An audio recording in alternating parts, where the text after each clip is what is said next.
Good evening everyone, this is Himanshi and I welcome you all on Careerwill app. Happy birthday Abhijeet, आपका birthday है और जिनका भी है आने वाला है या जा चुका है, बिलेटेड हैप्पी बर्थडे या फिर कहें क्या एडवांस हैप्पी बर्थडे, है ना।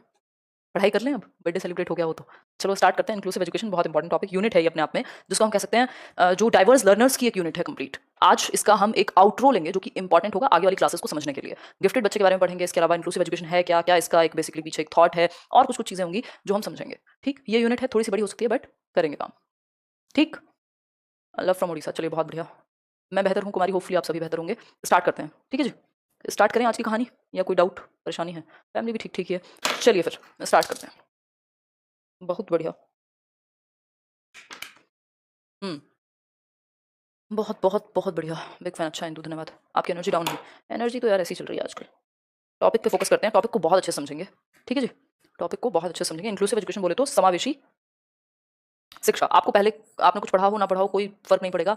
समावेशी शिक्षा, इसका एक छोटा सा टॉपिक क्रिएटिव चिल्ड्रन हम पहले ही कर चुके हैं, तो वो आपको यहाँ दोबारा पढ़ने की जरूरत नहीं पड़ेगी। समावेशी शिक्षा, बेसिकली समावेशी अगर आप ये वर्ड निकालें, समावेशी, समावेशन का मतलब होता है इंक्लूड करना, यहां से भी और यहां से भी। क्या करना? इंक्लूड करना, या इंक्लूजन एक वर्ड यूज किया जाता है जिसको कह देते हैं एजुकेशन फॉर ऑल, ठीक है जी। समावेशन का मतलब है इंक्लूड करना हर तरह के बच्चे को, ठीक। ये एक तरह से शिक्षा की एक नई अप्रोच है। नई मतलब इतनी भी नई नहीं है, बट जो हम सदियों पुरानी जो एक प्रथा चलती आ रही थी कि जो एक बच्चा है जिसको देख नहीं सकता उसको एक अलग स्कूल, जैसे कि ब्लाइंड स्कूल है आई थिंक देहरादून में, वहां रखो। जो बच्चे चल नहीं सकते, लोकोमोटर डिसेबिलिटी, उनको कहीं और स्कूल में पढ़ाओ। किसी को कोई और समस्या है तो अलग अलग स्कूल उनके लिए होते थे, स्पेशल चिल्ड्रन के लिए अलग अलग स्कूल। ये जो अप्रोच है इंक्लूसिव एजुकेशन की, ये कहती है बच्चों में डिफरेंस होना लाजमी है, मतलब स्वाभाविक है, मतलब नेचुरल बात है। हाथ की 5 उंगलियां भी एक जैसी नहीं होती, बट क्या इसका मतलब ये है कि हाथ में सिर्फ एक ही हो उंगली? दैट मीन्स डिफरेंसेस हम सभी में होंगे, हैं और रहेंगे, लेकिन हमें क्या करना चाहिए? उन डिफरेंसेस को एम्ब्रेस करना चाहिए, उन डिफरेंसेस को स्वीकार करके एक साथ यूनिटी इन डाइवर्सिटी को प्रमोट करना चाहिए, जो हमारा संविधान भी कहता है। मतलब कि विभिन्नता में एकता की बात करनी चाहिए, अलका, ठीक। मतलब हम सभी में डिफरेंसेस होना स्वाभाविक बात है। तो चाहे बच्चे में कोई भी किसी भी तरह की अलग हो, चाहे सुनने में प्रॉब्लम हो, चाहे चलने में प्रॉब्लम हो, चाहे गिफ्टेड बच्चा हो, चाहे नॉर्मल बच्चा हो, किसी भी तरह के बच्चे, हर तरह के बच्चे को आप एक ही स्कूल, एक ही छत के नीचे पढ़ाएंगे। फर्क क्या होगा नॉर्मल एजुकेशन से, कैसे अलग है ये? आप बेसिकली बच्चे की नीड के अकॉर्डिंग अपने सिस्टम में चेंज करते हैं यहाँ, ना कि सिस्टम के अकॉर्डिंग बच्चे को चेंज करेंगे। मतलब क्या हुआ इस बात का? कोई बच्चा है जो सुन नहीं सकता, मान लो, या कम सुनता है, मान लो पार्शियली वो हियरिंग की प्रॉब्लम है, उसको आगे बिठाएंगे। आप अपने मेथड को उसकी नीड के अकॉर्डिंग चेंज करेंगे, ना कि ये कहेंगे तुम किसी और स्कूल में चले जाओ। जो राइट टू एजुकेशन एक्ट है वो कहता है भाई आप किसी भी आधार पे बच्चे को एडमिशन देने से मना नहीं कर सकते। ऐसा नहीं कह सकते कि ये बच्चा मान लो गूंगा बहरा डेफ एंड डम है तो एक काम करो, हम इसको एडमिशन नहीं दे पाएंगे, हम नहीं पढ़ा सकते, कहीं और किसी और स्कूल में ले जाओ, ये नहीं कर सकते हम, ठीक। ये क्या करेंगे? हम सभी को इंक्लूड करेंगे, ठीक है कुमारी? स्क्रीन पे देख रही हूँ भाई, देखो एक बार। Inclusive education education for all की बात करता है, यानी सभी के लिए शिक्षा की बात करता है, सभी के लिए शिक्षा एक ही स्कूल में। एक ही स्कूल का मतलब अलग अलग तरह के स्कूल की जरूरत नहीं है। सेलिब्रेटिंग यूनिटी इन डाइवर्सिटी, विभिन्नता में एकता या अनेकता में एकता को प्रमोट करने की बात की जाती है, संबल, ठीक है बात, किसमें? इंक्लूसिव एजुकेशन में। यहाँ पे ये क्या करते हैं कि एक एनालॉजी दी जाती है कि जैसे मदर नेचर जो है हमारी, मदर नेचर समझते हैं ना, जो प्रकृति है, चाहे कोई अमीर है, गरीब है, कोई किसी भी देश का है, जाति का है, रंग कैसा है, हाइट क्या है, कुछ भी हो, बावजूद इसके बारिश होगी तो सब पर होगी, एक जैसी होगी। मतलब अगर आजकल बारिश का मौसम है, बाहर निकलेंगे और उस जगह पर बारिश हो रही है, तो ऐसा हो सकता है कि आपके ऊपर बारिश हो और किसी और के ऊपर ना हो, साथ में खड़े हुए हो दोनों। चाहे आप अंबानी हो, चाहे आप बिल्कुल सिग्नल पे कुछ एक बैगर हो कोई, है ना, चाहे कोई बहुत विद्वान इंसान हो, चाहे कोई बिल्कुल इडियट किस्म का इंसान हो जिसका बिल्कुल मतलब बुद्धि के परे हैं चीजें, ठीक। तो वो जो बारिश है वो सभी के लिए एक जैसी है। जो हवा पानी है वो मदर नेचर ने हम सबको दिया है, वो हमने डिवाइड कर लिया हो तो बात अलग है, बट जो हमारी प्रकृति है वो हमें किसी भी रूप में बांटती नहीं है, हमें भेदभाव नहीं करती। सॉरी, सभी को पूजा देवी एक जैसा व्यवहार करते, सबको समाहित करके रखती है पृथ्वी जो है, सॉरी प्रकृति जो है, नेचर जो है, मदर नेचर। उसी तरह से एजुकेशन में भी पूजा हमें क्या करना है?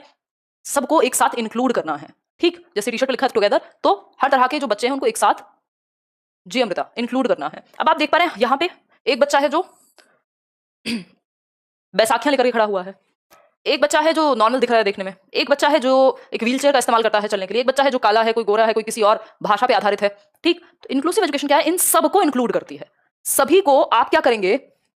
इंक्लूड करेंगे एज अ टीचर। बस फर्क क्या होगा? बच्चे की नीड के अकॉर्डिंग पढ़ाएंगे, बच्चे की नीड के अकॉर्डिंग पेडागोजी अपनी डिसाइड करेंगे, मेथड्स अपने डिसाइड करेंगे। आप अपने मेथड में परिवर्तन करते हैं, ना कि बच्चे में। तो एक और बात यहां कही जाती है इंक्लूसिव एजुकेशन के according, don't change the child, instead change the system. तो कई बार इसमें कई लोग कंफ्यूज हो जाते हैं कि बच्चे को चेंज करें या सिस्टम को चेंज करें। बताओ फटाफट, इसमें चेंज लाएं या सिस्टम में चेंज लाएं? इंक्लूसिव एजुकेशन की अगर बात हो रही है तो कहाँ राइट लगाऊं, कहाँ टिक लगाऊं और कहाँ क्रॉस लगाऊं? ये है एक टिक और ये है एक क्रॉस। अब बता दो इसको कहाँ लगाऊं और इसको कहाँ लगाऊं, फटाफट से बताओ, बताओ फटाफट। सिस्टम पे क्रॉस लगाऊं या चाइल्ड पे क्रॉस लगाऊं, कहाँ लगाऊं? पहले क्रॉस का बताओ। सिस्टम पे टिक लगा रहे हैं नीरज, ज्यादातर लोग सिस्टम कह रहे हैं। हम्म ठीक बात है, ठीक है, ठीक। Don't change the child, instead change the system. System को चेंज करो बच्चे के अकॉर्डिंग, ठीक है? बच्चे को चेंज मत करो, सिस्टम को चेंज करो। सिस्टम को कैसे चेंज करेंगे भाई? नॉर्मल सीढ़ियां होती थी स्कूल में, अब आपको पता है कि यहाँ नॉर्मल बच्चा भी आता है, एक बच्चा है जो बैसाखी लेके आता है, एक बच्चा है जो व्हील चेयर से आता है। तो एक काम करो, इन सीढ़ियों को हटा दो, मतलब सिस्टम को चेंज कर दो, एक रैंप बना दो जिसपे सभी जा सके। नॉर्मल बच्चा भी चढ़ के चला जाएगा, जैसे आप वैष्णो देवी जाते होंगे, और जो व्हील चेयर वाला बच्चा है उसकी व्हील चेयर ऊपर आराम से चली जाएगी। मतलब सिस्टम को चेंज किया। क्यों क्यों है ऐसा, क्यों कर रहे हैं हम? रीजन बताओ। हम सिस्टम को चेंज करें, बच्चे को चेंज नहीं कर रहे, क्यों भाई? हम क्या कर रहे हैं? सिस्टम को चेंज कर रहे हैं बच्चे के लिए। हम सिस्टम को चेंज कर रहे हैं एक तरह से बच्चे के लिए। क्यों कर रहे हैं ऐसा, क्यों करेंगे? क्योंकि सिस्टम या एजुकेशन बच्चे के लिए है, बच्चा एजुकेशन के लिए नहीं है, ठीक है? जो ये सिस्टम है ये बच्चे के लिए है, ना कि बच्चा इसके लिए है। समझ पा रहे हो ना दोनों चीजों के बीच में डिफरेंस? तो एक सिंगल रूफ के अंडर, मतलब एक छत के नीचे आप हर तरह के बच्चे को पढ़ा सकते हो। System is for the child, बच्चे के लिए है सिस्टम, ना कि बच्चा उस सिस्टम के लिए है कि बस सिस्टम में डाला, जैसे मिक्सी में आप जूस निकालते हैं, गाजर भी डाल दी, मूली भी डाल दी और सब डाल दिया और फिर उसको ग्राइंड कर दिया। ये नहीं करना। बच्चा एजुकेशन लेने गया है, वो सिस्टम बच्चे के लिए बनाया गया है, उसकी नीड के अकॉर्डिंग चाइल्ड सेंटर्ड एजुकेशन बनाई गई है। ऐसा नहीं है कि उस सिस्टम के लिए बच्चा बनाया गया है। भाई पहले स्कूल नहीं थे तब भी तो सीखते थे ना लोग। बिल्कुल। देखिए अब हम बात कर रहे हैं, हाँ, इंक्लूसिव एजुकेशन का मतलब क्या है? एजुकेशन फॉर ऑल, बच्चे की नीड के अकॉर्डिंग आप अपने मेथड में परिवर्तन करते हैं। ये एक प्रॉपर स्ट्रेटजी है, एक वे है पढ़ाने का। अगेन इसमें दो वर्ड्स का इस्तेमाल बहुत ज्यादा होगा। Segregation is against the law of nature, यानी अलगाव। धीरे धीरे चल रहे हैं, जिनको नहीं पढ़ रहे हैं जो लोग पहली बार, अलगाव प्रकृति के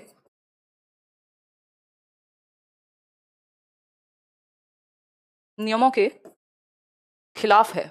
अलगाव का मतलब समझ रहे हो ना, कि एक बच्चा है जो चल नहीं सकता, उसको क्लास में अलग बिठा दिया।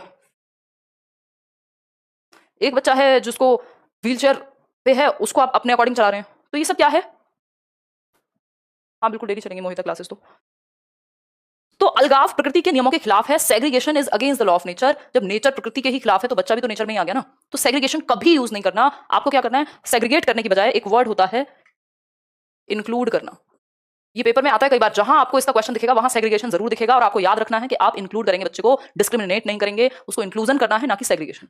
ठीक, इसका जो पॉजिटिव वर्ड है वो है इंक्लूजन, ना कि सेग्रीगेशन। इंक्लूजन वर्ड है इंक्लूजन, ठीक, समावेशन। सेग्रीगेशन का मतलब होता है अलगाव, समावेशन का मतलब होता है इंक्लूड करना हर तरह के बच्चे को। इतनी बात समझ में आ रही है? कोई दिक्कत हो रही है इस टॉपिक को समझने में?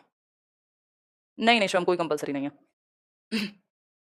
सेग्रीगेशन का सिनोनिमस कोई और, हाँ, डिस्क्रिमिनेट करना हो सकता है, अलग थलग करना, ये हो सकता है। ठीक है जी, समझ पा रहे हो बात को?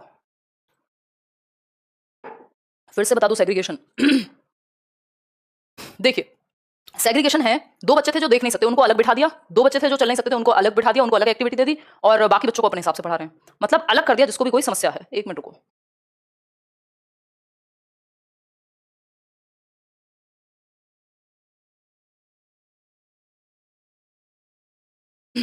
हम्म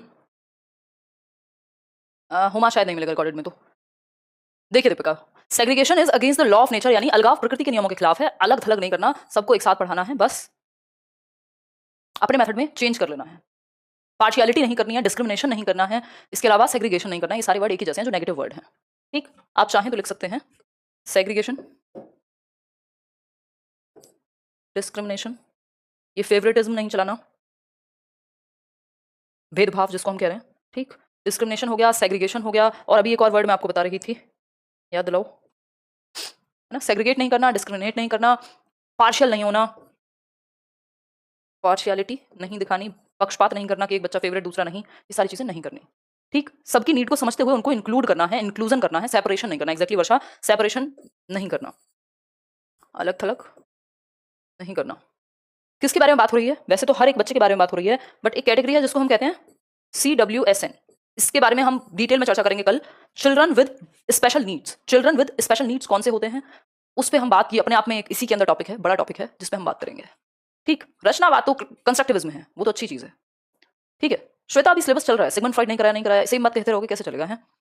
होंगी चीजें, अगर आपके बैच में नहीं हुआ है तो होगा, जिनके बैच में हो चुका है उनको पता है। ठीक, इस तरह से परेशान नहीं होना, सबका अपना एक कोर्स डिजाइन है, टेंशन मत लो। Segregation is against the law of nature, तो हमें सेग्रीगेट नहीं करना। अब दो वर्ड आपने पढ़े होंगे, एक है इंक्लूसिव एजुकेशन और एक है इंटीग्रेटेड एजुकेशन। इंक्लूसिव एजुकेशन यानी समावेशी शिक्षा, अभी हमने इसी को समझा है, जो कहती है education for all with special provisions, या आप चाहें तो लिख भी सकते हैं education for all with special provisions. भाई हम क्या करेंगे, स्पेशल प्रावधान करेंगे सभी की शिक्षा के लिए। मैम आप भी सीरियस टीचर बन गए, नहीं आजकल वो बात नहीं है, बट कई बार क्या होता है डिस्टर्बेंस क्रिएट होता है जब आप भारी टॉपिक कर रहे हो, जो लोग पहली बार पढ़ रहे हैं उनके लिए दिक्कत हो जाएगी ना। अभी के लिए तो वैसे ही थोड़ा सा टफ टाइम है, समझोगे नहीं तो कैसे चलेगा। सीरियस बनने का मेरा कोई मूड नहीं है, बट अभी तो लाइफ नहीं बनाया हुआ है। इंटीग्रेटेड का मतलब होता है एकीकृत, एकीकृत शिक्षा। ठीक, एकीकृत शिक्षा में क्या था, आपने एडमिशन तो दे दिया, ठीक है, आपने एडमिशन दे दिया, एग्जैक्टली मोहिता,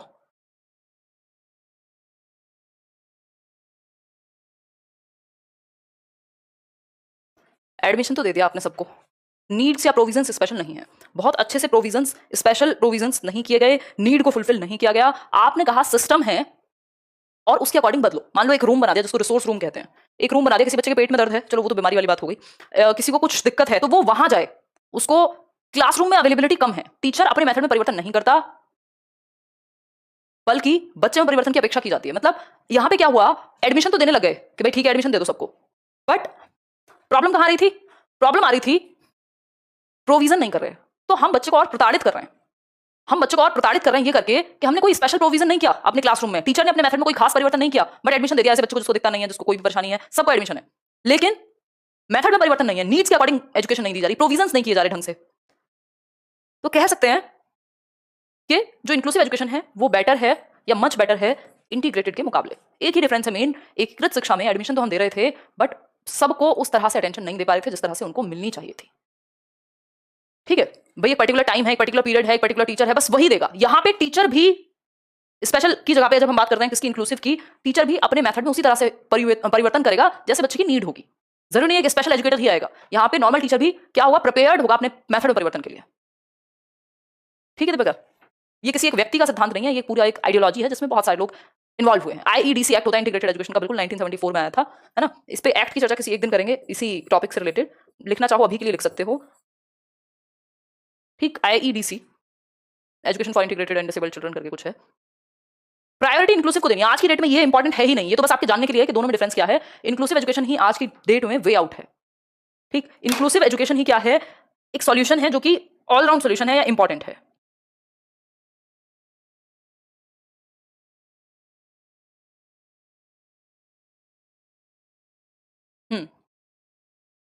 बिल्कुल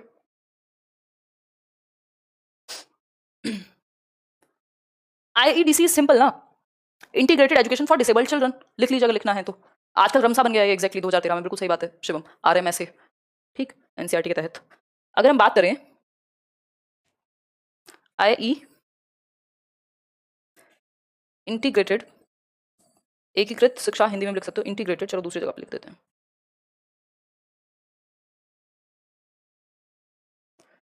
आईईडीसी एक्ट 1974 में कि यार सभी बच्चों को आप क्या कर लो, एडमिशन दे दो एटलीस्ट, एकीकृत शिक्षा। आई का मतलब है simple integrated education for, D for disabled children. ये एक ही लाइन में लिख लेना, ये तो मैंने तोड़ के लिखा है ताकि आपको याद रहे। आईईपी तो अलग हो गया, वहां छोटे छोटे ग्रुप बना करके सिखाया जा सकता है। ठीक है जी, ग्राउंड लेवल पे तो पूरी तरह से इंप्लीमेंट नहीं है बट हो जाएगा। डेट कैसे याद रखें, बार बार रिवीजन करो, अपने आप याद हो जाएंगी, रटना थोड़ी है। ये इंक्लूसिव एजुकेशन तो बाद में आया ना, पहले जो शुरुआत है ये इंटीग्रेटेड एजुकेशन का एक्ट है 1974, आईईडीसी एक्ट बोलते हैं, integrated education for disabled children. ठीक है, इतनी बात हम सभी को क्लियर है, कोई दिक्कत परेशानी है। सेंट्रली स्पॉन्सर्ड एक स्कीम थी ये, जो सेंट्रल गवर्नमेंट ने निकाली थी, सभी स्कूल्स को बेसिकली मौका मिले कि वो एजुकेशन दें ऐसे बच्चों को जो किसी भी रूप में नॉट सो एबल्ड हैं या फिर जिनको मौका नहीं मिल पाया है या किसी भी तरह की समस्या है, उनको भी एडमिशन दिया जाए। रेगुलर स्कूल में एडमिशन दे पाएँ जो डिसेबल्ड बच्चे हैं उनको। ठीक है? नहीं पूछा जाता विकास कब से आया इंक्लूसिव एजुकेशन, कभी नहीं पूछेगा। आरटीई ने इसको फाइनली ढंग से इंप्लीमेंट किया अगर देखा जाए तो, क्योंकि उसमें इन्होंने ये कह दिया ना 2009 में कि किसी भी हालत में आप क्या नहीं कर सकते, मना नहीं कर सकते एडमिशन के लिए, भेदभाव नहीं कर सकते, कंपल्सरी एजुकेशन हो गई। पूजा आप बिल्कुल लाइव हैं। ठीक है जी, आगे बढ़ें। बिल्कुल ठीक। ये सारी बात हमने कर ली। यहाँ पे हम प्रोविजन दे पा रहे हैं प्रॉपर जो इंटीग्रेटेड में नहीं मिलते थे, तो इंटीग्रेटेड एजुकेशन से बेहतर है इंक्लूसिव एजुकेशन, ये हम कह सकते हैं। अब इसमें अलग अलग तरह के बच्चे हैं, अलग अलग तरह की बातें हैं। अब इसमें एक तरह का बच्चा है गिफ्टेड चिल्ड्रन, धीरे धीरे हम समझेंगे कुछ बैकवर्ड चिल्ड्रन होते हैं, कुछ गिफ्टेड होते हैं, क्रिएटिव हम समझ चुके हैं। इसके अलावा अगर हम बात करें तो कुछ डिसेबिलिटीज होती हैं, अलग अलग तरह की डिसेबिलिटी हैं, उनका कारण क्या है वो सब भी समझेंगे। ठीक है, इंटीग्रेटेड इतना जानना इनफ है, इंपॉर्टेंट टॉपिक नहीं है इंटीग्रेटेड आपके लिए। ठीक है जी, नहीं तो थोड़ी बात तो चलती रहती है। क्या हुआ वरुण, कहाँ दिक्कत आ रही है भाई, पूछो। गिफ्टेड चिल्ड्रन मतलब प्रतिभाशाली बच्चा। इसकी डेफिनेशन अगर हम देखें, any child who is naturally endowed with a high degree of general mental ability, यानी मानसिक क्षमता जिसकी ज्यादा हो। इसके अलावा अगर हम बात करें, और एक्स्ट्रा ऑर्डिनरी एबिलिटी, यानी अतुल्य या अधिक क्षमता है बाकी लोगों से, कहाँ पे, in a specific sphere of activity और नॉलेज। इसका मतलब क्या हुआ, दो चीजें हैं इसमें। एक तो वो बच्चा जिसका हायर मेंटल एबिलिटी है, यानी मेंटल एबिलिटी मानसिक क्षमता जिसकी ज्यादा है, आईक्यू जिसका ज्यादा है, हाई है। दूसरा किसी भी एक स्पेसिफिक फील्ड में, चाहे वो आपका स्पोर्ट्स हो, ड्राइंग हो, पेंटिंग हो, एक्सेल करता है। अब सचिन तेंदुलकर की अगर हम बात करें तो उनका आईक्यू तो हमें नहीं पता, पढ़ाई में तो वो बहुत अच्छे नहीं रहे होंगे, मतलब नहीं रहे या उन्होंने आगे बहुत कंटिन्यू नहीं किया, बट क्या वो गिफ्टेड हैं? बिल्कुल गिफ्टेड हैं, क्योंकि एक स्पेसिफिक फील्ड में उन्होंने कुछ एक्सेप्शनल किया है, कुछ बेहतर किया है। ठीक है, कुछ बेहतर किया है। हाँ, 1-2% लोग ही आते हैं इस कैटेगरी में, इवन 5 से 15 भी कई लोग कह देते हैं। ठीक, कोई बात नहीं, हमें था। अब अगर हम बात करें तो वो बच्चा जो नेचुरली, यानी जिसको प्राकृतिक रूप से ही एक क्षमता मिली है, मानसिक एबिलिटी उसकी बहुत ज्यादा है, और या फिर किसी एक फील्ड में स्पेसिफिकली वो बहुत बेहतर है बाकी लोगों से। और अगर आप इसको और डिटेल में समझना चाहो तो ऐसे समझ सकते हो, बहुत बढ़िया वरुण, पढ़ते जाओ ठीक हो जाएगा। देखो, इसको अगर ऐसे समझना चाहो तो इसको जेन्युइनली तो 3 कैटेगरी में डिवाइड किया जाता है। अगर मैं बात करूँ ना गिफ्टेड की, अगर मैं बात करूँ किसकी, गिफ्टेड की, गिफ्टेड चिल्ड्रन यानी प्रतिभाशाली बच्चे, प्रतिभा, जिनमें कोई प्रतिभा है, सिंपल सी बात है, जो बाकियों से अलग है, जो भीड़ से अलग है, प्रतिभाशाली बालक या बच्चे, जैसे भी आप लिखना चाहें, जनरली ये बालक ही यूज करते हैं वर्ड, जिसमें बालिका अपने आप आ जाएंगी। ठीक, प्रतिभाशाली बालक, इसकी है कुछ 3 प्रकार है मेनली। इसमें 3 कैटेगरीज आ सकती हैं अगर आप इसको बिल्कुल डीप में जाके समझते हो। नहीं तो जनरली लोग क्या कहते हैं, जिनका आईक्यू ज्यादा है वही है, बट ऐसा नहीं है। इसमें एक कैटेगरी है इंटेलेक्चुअली ब्राइट चिल्ड्रन, यानी इसका मतलब क्या हुआ, हो जाएगा कवर प्रवीण, सैटरडे संडे को करो एक्स्ट्रा जो भी पढ़ रहे हो। इंटेलेक्चुअली ब्राइट चिल्ड्रन का मतलब क्या है, जो बौद्धिक रूप से बेहतर हैं, बौद्धिक क्षमता जिनकी, बौद्धिक क्षमता, उच्च बौद्धिक क्षमता वाले बच्चे।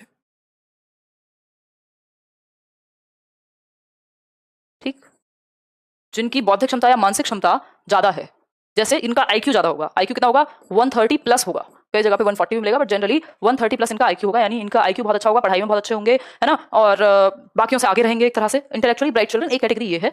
दूसरी कैटेगरी क्या है इसमें, दूसरी कैटेगरी है आपकी क्रिएटिव चिल्ड्रन की, यानी जो एक्सेप्शनली क्रिएटिव हैं किसी भी एक फील्ड में, चाहे वो डांस हो, चाहे वो कुछ और कोई भी चीज, मतलब कुछ डिफरेंट सोचते हैं, कुछ आउट ऑफ द बॉक्स सोचते हैं, है ना। और तीसरा इसमें एक है टैलेंटेड चिल्ड्रन, हालांकि ये बहुत अलग नहीं है आपस में, बट जनरली इसको ऐसे डिवाइड कर दिया जाता है, टैलेंटेड चिल्ड्रन। ठीक है बात। अब इंटेलेक्चुअली ब्राइट बच्चा, टैलेंटेड चिल्ड्रन और क्रिएटिव चिल्ड्रन। टैलेंटेड में आप स्पोर्ट्स पर्सन को रख सकते हो, सचिन तेंदुलकर, है ना। क्रिएटिव चिल्ड्रन में आप किसी एक म्यूजिक कंपोजर को रख सकते हो, है ना, कुछ अलग रख सकते हो। टैलेंटेड हो सकता है कोई जादूगर या कोई भी एक विजार्ड आ सकता है।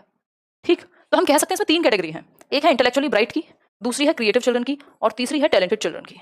ठीक, वैसे जनरली जो ज्यादातर जब भी क्वेश्चन पूछता है, जोर किस पे रहता है, इंटेलेक्चुअली ब्राइट चिल्ड्रन पे। ज्यादातर गिफ्टेड का मतलब ये है, जी दीपिका, ज्यादातर इंटेलेक्चुअली ब्राइट चिल्ड्रन का मतलब क्या है, जनरली क्या मतलब है इसका, जनरली इसका मतलब है कि ज्यादा आईक्यू की बात हो रही होगी। 90% ऑफ द केसेस में क्या होगा, जब आपके सामने क्वेश्चन होगा तो वो आईक्यू ज्यादा की बात करेंगे। हाँ, टैलेंटेड में माइकल जैक्सन हो सकता है मे बी, बिल्कुल। हाँ ठीक है, आज एडमिशन लिया प्रवीण कह रहे हैं, बहुत बढ़िया। तो इंटेलेक्चुअली ब्राइट चिल्ड्रन, एक काम करो, जिन्होंने बाद में देखना शुरू किया है वो सैटरडे को या सैटरडे संडे ऑफ रहता है, सारे वीडियोस पुराने देख डालो उस बीच।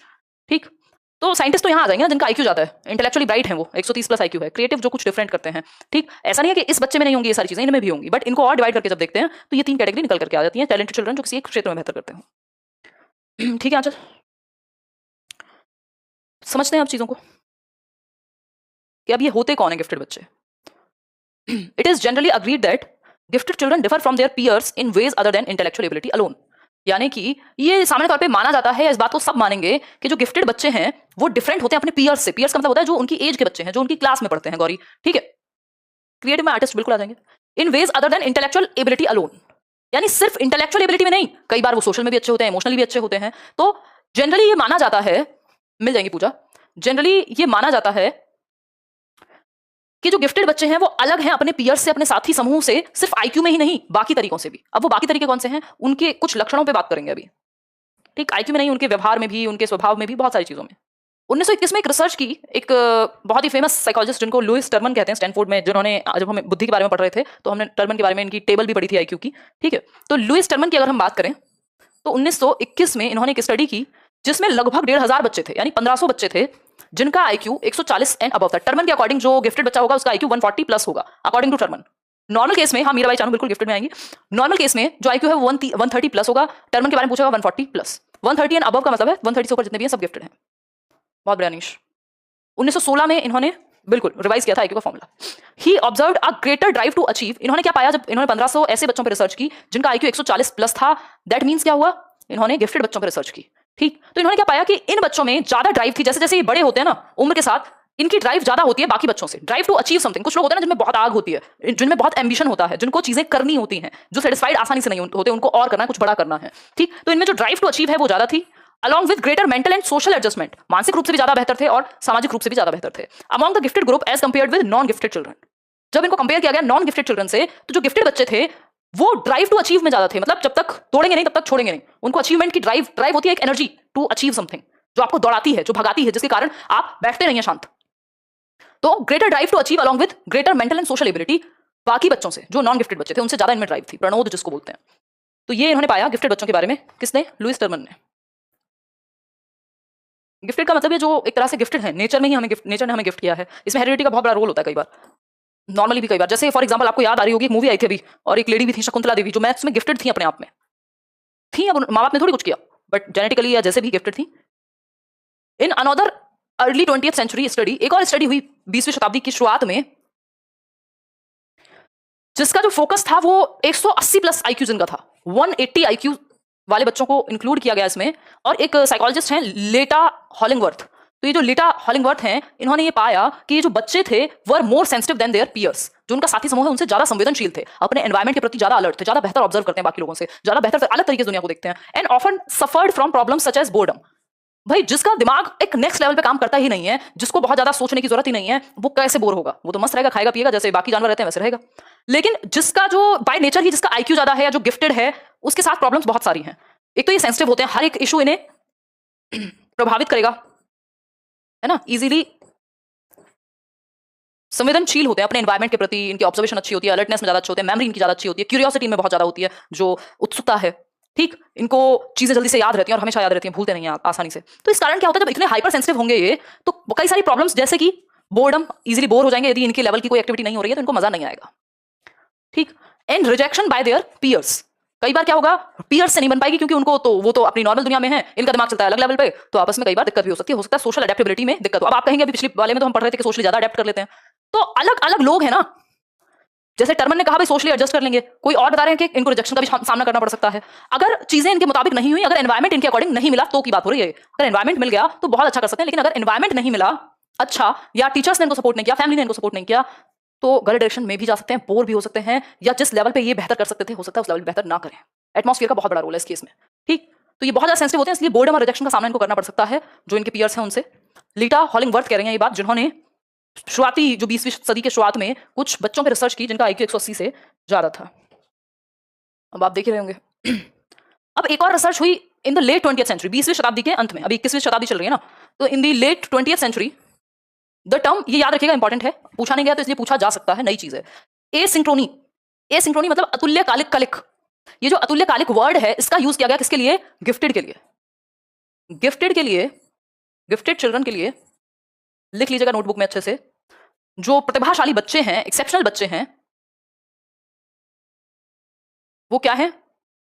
एसिंक्रोनी वर्ड का इस्तेमाल किया गया। बिल्कुल सही कह रहे हैं आप कार्तिकेय कि एल्बर्ट आइंस्टाइन तो बहुत भूलते थे। देखो ये जनरल चीजें हैं जो लोगों ने अपनी मर्जी से निकाली हुई हैं। ऐसा कोई fast hard and fast rule नहीं है कि बस इतना ही होगा, कि इंसान को आप एक बॉक्स में फिट नहीं कर सकते कि जिसको याद रहता ही होगा वही गिफ्टेड, जिसको याद नहीं रहता वो हो सकता है रट्टू हो बहुत ज्यादा इसलिए याद रहता हो। तो एल्बर्ट आइंस्टाइन तो बहुत भूलते थे, इवन कहा जाता है अपने घर का पता भूल जाते थे, है ना, नंबर बहुत सारी चीजें उनको मतलब दिक्कत थी मेमोरी को लेके। तो जरूरी नहीं है, बट उनका आईक्यू आपको पता है 160 प्लस था आई थिंक। ठीक है, बहुत बढ़िया हामिदा। तो हम कह सकते हैं एक वर्ड का इस्तेमाल किया गया एसिंक्रोनी। एसिंक्रोनी मतलब अतुल्यकालिक, किसके लिए? गिफ्टेड चिल्ड्रन के लिए। Was used to describe the developmental characteristics of gifted children, जिसका मतलब क्या था कि इनका जो mental, physical, emotional and social abilities हैं, अगेन मेंटल यानी मानसिक, शारीरिक, सामवेगिक और सामाजिक, ये तो 4 प्रकार का आपका डेवलपमेंट होते हैं ना। बहुत बढ़िया Navneet. May all develop at different paces. जो उनका नॉर्मल ग्रुप है ना, पीयर ग्रुप, उनसे काफी हद तक अलग होता है इनका mental, physical, emotional, social development. या तो फास्ट होगा या डिफरेंट वे में होगा, अपनी एज के बच्चों से कहीं आगे रहते हैं ये। ठीक है, अपनी एज के बच्चों से आगे रहते हैं, ज्यादा डेवलप करते हैं। एसिंक्रोनी वर्ड गिफ्टेड चिल्ड्रन के लिए यूज किया गया एक रिसर्च में जो लेट 20th सेंचुरी में हुई थी। ठीक है जी, क्लियर है शब्दम? बहुत बढ़िया। तो ये वर्ड हम याद रखेंगे, अतुल्यकालिक या एसिंक्रोनी गिफ्टेड चिल्ड्रन के लिए, कि ये बाकियों से सारे एस्पेक्ट में बेहतर या अलग तरीके से, डिफरेंट पेस पे, पेस का मतलब स्पीड जो है, गति जो है इनकी तेज रहती है, अपनी एज से आगे का होता है ना। कुछ बच्चे आपने देखा होगा 6th क्लास में 8th का सिलेबस कर रहे हैं। आगे बढ़े। अब इनकी कुछ पहचान है कि आप नॉर्मल केस में स्कूल में कैसे पहचान सकते हैं। देखो सच तो ये है कि जरूरी नहीं है कि जिसको आप स्कूल में ही गिफ्टेड समझ रहे हैं वही गिफ्टेड है। कई लोग, जैसे हम मान लेते हैं एक बच्चा जो फर्स्ट आता है, अब इतने सारे स्कूल हैं, हजारों स्कूल्स हैं, उनमें कोई ना कोई बच्चा हर स्कूल में हर क्लास में फर्स्ट आता होगा, हर सेक्शन में फर्स्ट आता होगा। कितने बच्चे हो गए जो फर्स्ट आते हैं? सब गिफ्टेड हो गए? जरूरी तो नहीं है। तो हम ये नहीं कह सकते जो पढ़ाई में बहुत अच्छा है वही गिफ्टेड है, या फिर जो नॉर्मल हमने तरीके बना दिए पढ़ाई के उसी में। लेकिन जनरली ऐसा माना जाता है भाई आईक्यू ज्यादा है तो कहीं ना कहीं तो दिखाएगा। ठीक, जिन लोगों को हम पढ़ रहे हैं, चाहे वो कौटिल्य हो या इतने सारे पुराने लोग हैं, क्या उनके कभी आईक्यू टेस्ट हुए थे? क्या उनको स्कूल में इस तरह से भेजा गया था जिस तरह से हम कर रहे हैं? नहीं। देखिए द गिफ्टेड स्टूडेंट, यार देखा जाए तो हम कहीं ना कहीं हम सभी में कुछ ना कुछ तो होता ही है, तराशने की जरूरत होती है। देखिए द गिफ्टेड स्टूडेंट, बट हम अभी बुकिश नॉलेज की बात कर रहे हैं क्योंकि हमारे लिए वही इंपॉर्टेंट है। ठीक, हाँ, जैसे वो 3 इडियट में रणछोड़ दास, बिल्कुल। देखिए the gifted student learns new information quickly, नई इन्फॉर्मेशन को बहुत तेजी से सीख जाता है ना, सीखने की गति तेज होती है। नेक्स्ट है रिटेन्स इन्फॉर्मेशन इजीली। रिटेन मतलब धारण करना, ज्यादा देर तक याद रहती है इनको चीजें, बहुत ज्यादा एफर्ट नहीं मारना पड़ता, एक बार पढ़ लिया दिमाग में सेट हो जाता है। मास्टर्स रीडिंग स्किल्स अर्लियर, जो रीडिंग स्किल है इनकी तेजी से ये पढ़ पाते हैं। मुझे अपना याद है, मेरी एक मैम थी 6th क्लास में, वो हमेशा मुझसे, ये थोड़ा सा गलत भी था उनका बिहेवियर अगर देखा जाए आज के हिसाब से अगर मैं सोचूं, तो एक टीचर ने उनको मतलब बीच में इंटरप्ट भी कर दिया था एक दिन। वो बीच में कुछ आती थी काम के लिए, तो वो देखती थी जब भी, इवन संस्कृत था वो तो, या दूसरे भी, वो 2 सब्जेक्ट पढ़ाती थी आई थिंक। तो वो रीडिंग के लिए हमेशा मुझे खड़ा करती थी क्योंकि मेरी स्पीड बहुत तेज है रीडिंग की बचपन से ही, और तो उनको लगता था जल्दी सिलेबस खत्म हो गया, जो भी वो सोचती होंगी। तो बहुत तेजी से मेरी स्पीड तेज थी पढ़ने की। तो अब बेसिकली मास्टर्स, अभी मैं ये नहीं कह रही मैं गिफ्टेड थी, ऐसा आपको भी लगेगा, बहुत सारे लक्षण आपको भी मिल जाएंगे अपने अंदर, और हम सभी अगर हम सबको अच्छा एनवायरमेंट मिले तो पता नहीं कितने लोग हम में से बेहतर कर जाएं। समझ पा रहे हो ना? हाँ, कोई मिल गया, मैं रोहित, बिल्कुल। मास्टर्स रीडिंग स्किल्स अर्लियर, बाकियों से जल्दी ये लोग तेज पढ़ना शुरू कर देते हैं। Demonstrates strong abilities in math, math में अच्छी क्षमता होती है, जरूरी नहीं है ये फिक्स्ड एंड फास्ट रूल नहीं है, ये कुछ कुछ चीजें जो अलग अलग लोगों ने अपने हिसाब से बताई हैं। ठीक है जी। डिस्प्लेज अनयूजुअल एकेडमिक अचीवमेंट, यानी अनयूजुअल एकेडमिक अचीवमेंट मतलब नॉर्मल लोगों से या नॉर्मल पीयर्स से ज्यादा बेहतर इनकी अचीवमेंट होती है, फर्स्ट आ सकते हैं जो भी है। ठीक है। फिनिशेस क्लास वर्क क्विकली, जिनको काम दो फटाफट से कर लेंगे और फिर बोर भी हो सकते हैं अगर आपने इनको एक अच्छी एक्टिविटी में इन्वॉल्व नहीं कराया जो इनके लेवल की हो। जी चेतना। अब इनके कुछ नेगेटिव साइड भी हैं। इज इजीली बोर्ड, यदि चैलेंजिंग एक्टिविटी नहीं मिली तो बोर भी जल्दी से हो जाएंगे।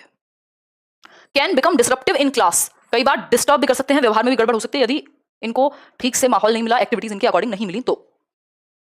बहुत बढ़िया Mohita. Shows strong resistance to repetitive activities, इनको चीजें रिपीट करना पसंद नहीं है, बार बार रिमेमोराइज करना या रटना पसंद नहीं होता चीजों को। ठीक है जी। फिर है completes work quickly but softly, अपने अपने हिसाब से करते हैं, तेजी से कर देते हैं बट अपने हिसाब से करेंगे। तो ये कुछ कुछ विशेषताएं हैं। अब ये तो हुई पढ़ाई के टर्म में। अब नॉर्मली अगर क्यूरियस होते हैं, बहुत ज्यादा जिज्ञासा होती है इनमें। अब सोशल इमोशनल बिहेवियर के टर्म में देखें तो ये कुछ विशेषताएं होंगी जो सोशल इमोशनल, जैसे मैं अपनी बात करूं, मुझे पढ़ने में बहुत इंटरेस्ट है, आज भी अगर आप किसी क्लास में बिठा देंगे हो सकता है मैं कम से कम 8 घंटे बैठाऊं और दिक्कत ना हो, जब तक भूख थोड़ा बहुत खाने को मिल जाए, है ना। इंटरेस्टिंग अगर कोई क्लास है, लेक्चर है, एग्जाम में मुझे कभी इंटरेस्ट नहीं आया, बट अगर आप अच्छे से पढ़ा दो, इंटरेस्ट क्रिएट हो जाए तो कोई बोर्डम नहीं होगा। और वहीं अगर आप नंबर का प्रॉमिस कर दो और खराब तरीके से पढ़ा रहे हो, इंटरेस्ट ना आ पाए, तो फिर नहीं पढ़ सकती, चाहे नंबर आए ना आए। तो सबका अपना एक तरीका होता है। प्रेफर्स, कुछ ना कुछ कैरेक्टरिस्टिक्स आपको अपने अंदर भी देखने को मिल जाएंगे इनमें से। प्रेफर्स ओल्डर कंपेनियंस और अडल्ट्स, ये इनका सोशल और इमोशनल बिहेवियर है, मतलब ये अपने से बड़ी एज के लोगों से दोस्ती करते हैं। मेरे साथ ऐसा होता था बहुत, इवन आज भी होता है। प्रेफर्स ओल्डर कंपेनियंस और अडल्ट्स, यानी अपनी उम्र से ज़्यादा उम्र के लोगों से इनकी बनती है एक तरह से, या ये कोप अप कर पाते हैं उनके साथ। Has a great sense of humour. मतलब आपको भी याद होगा कहीं, मतलब जैसे हमारी बस में बड़ी क्लासेस की दीदी जाती थी, मैं जब 6th में थी एक दीदी थी 11th में, she was my good friend. ऐसी ऐसी चीज़ें थी बहुत सारी। तो इवन टीचर्स कई मेरे फ्रेंड्स रहे अच्छे। तो बेसिकली ऐसी चीज़ें आपको भी अपने आसपास उदाहरण देखने को मिलते होंगे। मेरे कहने का मतलब ये है, यहाँ मैं अपनी तारीफें नहीं मार रही हूँ, है ना? लेकिन मैं आपको अपना एग्जाम्पल बता सकती हूँ, या आसपास आप अपने ऐसी चीज़ें आपने भी एक्सपीरियंस की होंगी। ठीक, as a great sense of humour, has a great sense of humour, यानी इनका सेंस ऑफ ह्यूमर अच्छा होता है। ठीक है मेहताब? मतलब सेंस ऑफ ह्यूमर इनका बेहतर होता है। ये नहीं बस रोते रहो हर टाइम में। एक मतलब नॉर्मल सिचुएशन, जब बिल्कुल खराब सिचुएशन में भी कई बार ये अच्छा ह्यूमर क्रिएट कर सकते हैं, है ना? और इवन आप अगर देखते होंगे, मतलब कोई बायसनेस नहीं है, कुछ नहीं। फॉर एग्जाम्पल मैंने सदगुरु को सुना है कुछ, उनका सेंस ऑफ ह्यूमर बेहतर है, मतलब अमेजिंग। एक सेंस ऑफ ह्यूमर वो नहीं कि बिल्कुल आप थर्ड क्लास जोक मारते हो और बिल्कुल मतलब क्या कहें उसको, एक बिलो द बेल्ट जाके कई लोग बड़े मतलब जोक्स क्रैक करते हैं, वो नहीं। Sense of humour is like, भाई दिमाग से ऐसी बात कहेंगे कि आपको हंसी आएगी और सोच समझने में भी 2 सेकंड लग सकते हैं। कंसर्न्ड विद जस्टिस फेयरनेस, यानी इनको फेयरनेस भी चाहिए, जस्टिस के प्रति भी ये खड़े हो जाएंगे चाहे अकेले खड़ा होना पड़े। ये इनका सोशल इमोशनल बिहेवियर है। हाँ, चिंदी जोक टाइप नहीं, उसको अच्छा सेंस ऑफ ह्यूमर नहीं कहते। कई बार मारने पड़ जाते हैं क्योंकि आप लोग को वही समझ आते हैं, मजाक कर रही हूँ। देखो एक बार, judgement mature for age at times, मतलब इनका जो जजमेंट है ना, जो इनका विचार करने का तरीका है, वो अपनी एज से आगे का है। 8 साल का बच्चा या 15 साल का, या मैं मान लो 20 साल की हूँ, मेरी जो समझ में हो सकता है वो 27 साल के लेवल की हो। एक इंसान है जो 30 साल का हो गया, उसको कोई टेंशन नहीं है दुनिया की। ठीक, तो judgement mature as at times, judgement इनका मैच्योर हो जाता है, अपनी एज से पहले ही बेहतर जजमेंट ही देने लगते हैं। मॉरली सेंसिटिव, यानी नैतिक रूप से भी संवेदनशील होते हैं। झूठ नहीं बोलना या इस तरह की चीजें, बहुत सारी चीजें मॉरली भी ये सेंसिटिव होते हैं कि हम एक सोसाइटी में रहते हैं तो एक ऑर्डर उसका भी हो सकता है, बट जस्टिस और फेयरनेस के साथ खड़े हो सकते हैं। ऐसा नहीं है कि आप सिर्फ फॉलो करेंगे फिर चीजें। फिर नेक्स्ट है सेंसिटिव, यानी फीलिंग्स हर्ट इजीली। सेंसिटिव होते हैं, संवेदनशील होते हैं, ये तो हम पहले ही समझ चुके हैं। कई बार हर्ट हो सकते हैं इजीली, किसी टीचर ने कुछ बोल दिया, कुछ। शोज कंपैशन, दयालुता दिखाते हैं एक तरह से। परफेक्शनिस्ट होते हैं, ये बहुत बड़ा एक सिम्टम है कि करेंगे तो अच्छे से करेंगे, अब इस चक्कर में कई बार चीजें आगे पीछे भी हो जाती हैं, आपको भी लगता होगा ऐसा। इंटेंस होते हैं, मतलब बिल्कुल तोड़ने वाला एटीट्यूड है, इस तरह से करेंगे। हैज स्ट्रॉन्ग क्यूरियोसिटी, ये बहुत इंपॉर्टेंट है कि इनके अंदर जो जिज्ञासा है वो नॉर्मल बच्चों से ज्यादा होती है, चीजों को जानने की। क्वेश्चंस बहुत सारे कर सकते हैं, कई बार टीचर डांट के भी चुप करा सकता है, बट उसको हमें करने देना चाहिए क्वेश्चन। ठीक है जी? कोई कह रहा है ये सब मेरे अंदर है? हाँ भावना, बिल्कुल, बहुत खुशी की बात है, कांग्रेट्स। आगे बढ़े।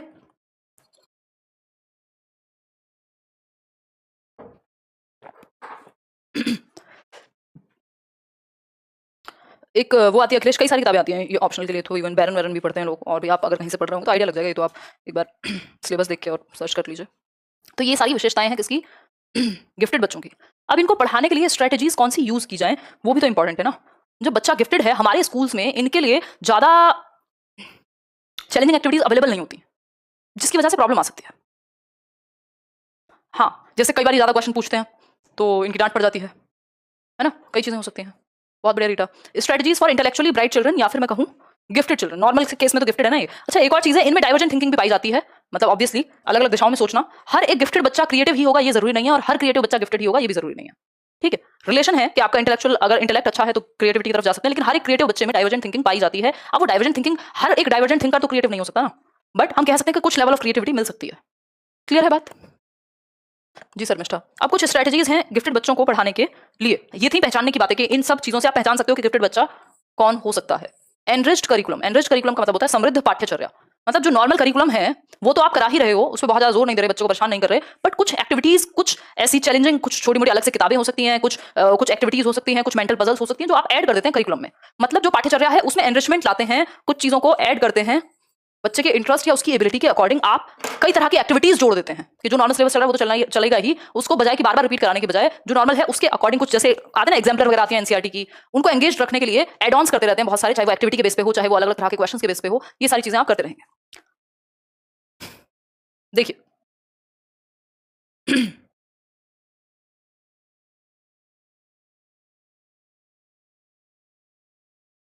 आगे बढ़ेंगे अभी, एक मिनट रुको। स्ट्रेटजीज को तरीके कहेंगे, ऐसे बच्चों को सिखाने के बेहतर तरीके कहेंगे।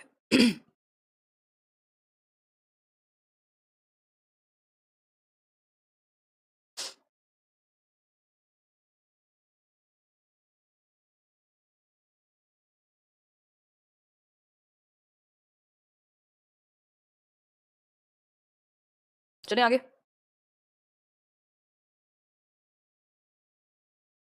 अभी समझेंगे भाई, एक एक करके समझेंगे। 2 मिनट का ब्रेक लेने दो, गले में दर्द महसूस हो रहा है। ओह गॉड, बस कल करा देना, हिंदी की क्लास भी है।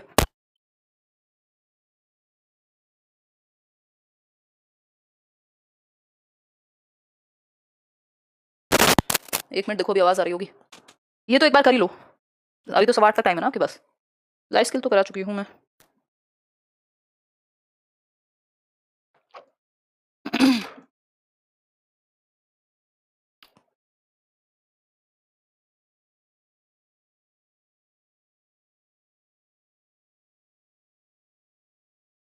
चलो खैर, देखिए समझ लेते हैं, ये वाला पॉइंट तो समझ लो फटाफट से।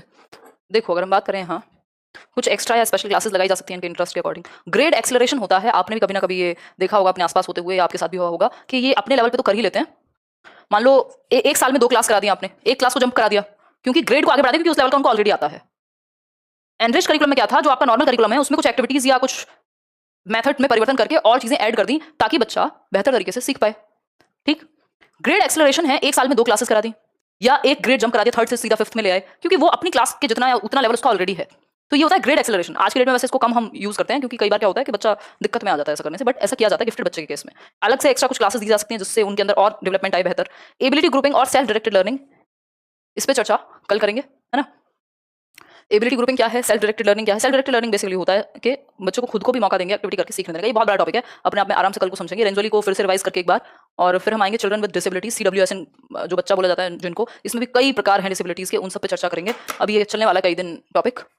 हाँ ठीक है, आज के लिए इतना ही रखते हैं। आप भी 2-4-5 मिनट का रेस्ट लीजिए, नेक्स्ट क्लास के लिए तैयार हो जाइए, कल मिलते हैं।